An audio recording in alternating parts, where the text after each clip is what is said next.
Aujourd'hui, à Conflit d'intérêt, on fait une shakshuka.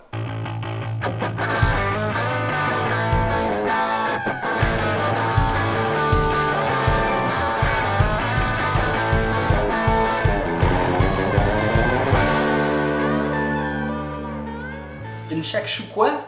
Une shakshuka. La shakshuka, c'est un plat du nord de l'Afrique, donc Algérie, Maroc, Tunisie, bref, le Maghreb. Et c'est une sauce tomate dans laquelle on va venir faire pocher des œufs. Ça peut faire pour le déjeuner, ça peut faire pour le souper, ça peut faire pour n'importe quel repas de la journée. Et c'est vraiment pas compliqué à faire. À la limite, vous pouvez peut-être même le faire avec ce qui traîne dans votre frigo. Pour faire la shakshuka, ça va nous prendre du poivron coupé en dés, de l'oignon coupé en dés, 2 gousses d'ail hachées finement, des épices et des herbes qui comptent du cumin, du poivre de cayenne, de l'origan, du paprika ou du paprika fumé et un peu de sucre, une boîte de tomates en dés, ainsi que 4 œufs. Et là, comme d'habitude, pour les quantités exactes et la marche à suivre, vous pouvez aller au confitdintérêt.ca qui apparaît juste ici. Alors, pour commencer, ce qu'on veut faire, c'est venir faire chauffer un peu d'huile d'olive dans une poêle, de l'huile d'olive. Et dans notre poêle, on va en mettre une petite quantité et on va faire chauffer ça à feu moyen élevé. Quand notre huile est bien chaude, on va rajouter nos oignons et notre poivron. Avec une bonne pincée de sel, on va les laisser sauter jusqu'à temps que ça réduise un peu et que les oignons deviennent un petit peu caramélisés, un petit peu dorés et que le poivron soit bien ramolli. Ça devrait prendre environ 8, peut-être 10 minutes.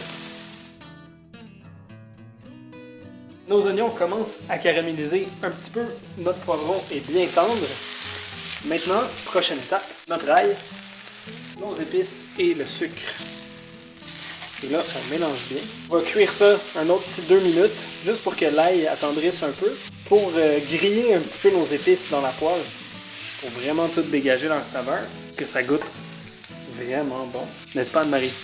Oui, Charles. Un petit 2 minutes plus tard, on prend nos tomates et on vient verser ça dans la poêle. Puis là, ce qu'on veut, c'est faire réduire ça. On va laisser à feu moyen jusqu'à temps qu'on ait un peu moins de liquide. C'est après qu'on va pouvoir rajouter nos œufs et les faire pocher. Donc là, ça fait une dizaine de minutes que ça réduit. Et on est à peu près à mi-chemin. Donc, ça fait un petit 20 minutes peut-être. Notre sauce commence à avoir la consistance désirée. Voyez-vous, quand on passe une spatule en bois dedans, ça ne recoule pas tout de suite.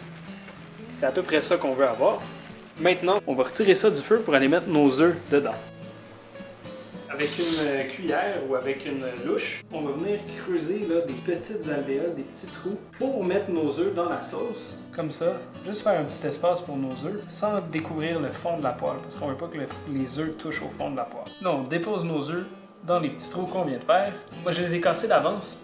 Comme ça, ça permet de bien contrôler où on les fait couler et ça permet d'éviter qu'il y ait plein de blanc qui coulent partout. Et après ça, on reprend notre poêle, on la remet sur notre feu doucement.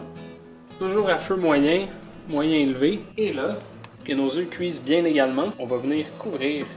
Donc la vapeur qu'il y a à l'intérieur de la poêle va venir cuire le dessus de nos œufs pendant que le dessous cuit. Ça va faire des beaux œufs pochés. Et voilà, ça sera pas très long. Ça a pris peut-être un petit 2-3 minutes. Nos œufs sont bien cuits.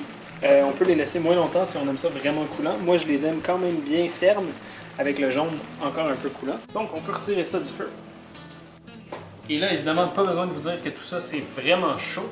Donc, avant de l'apporter à vos convives à la table, on peut prendre son temps de le décorer comme il faut, avec un petit peu d'oignon vert ciselé. Maintenant que ça a refroidi, on peut servir ça dans un bol. Et là, avec la température qu'il fait, je peux vous dire qu'un bon plat réconfortant comme ça, qui goûte les bonnes épices, c'est vraiment bon. Bon appétit!